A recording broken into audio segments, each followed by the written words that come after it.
ఈ ఎన్నికల్లో కాంగ్రెస్ పార్టీ రాజ్యాంగాన్ని ముందు పెట్టి ప్రచారం చేస్తుంది. మొత్తం ఎలక్షన్ అంతా సెంటర్డ్ అరౌండ్ కాన్స్టిట్యూషన్.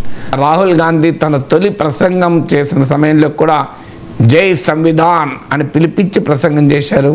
ముఖ్యంగా 400 సీట్లు వస్తాయని ఎప్పుడైతే మోడీ ప్రకటించాడో ఆ 400 సీట్లు ప్రకటించిన మరుక్షణమే అనంత్ హెగడే లాంటి కొంతమంది బీజేపీ నేతలు మాకు 400 సీట్లు వస్తే రాజ్యాంగాన్ని మారుస్తామని ప్రకటన చేశారు.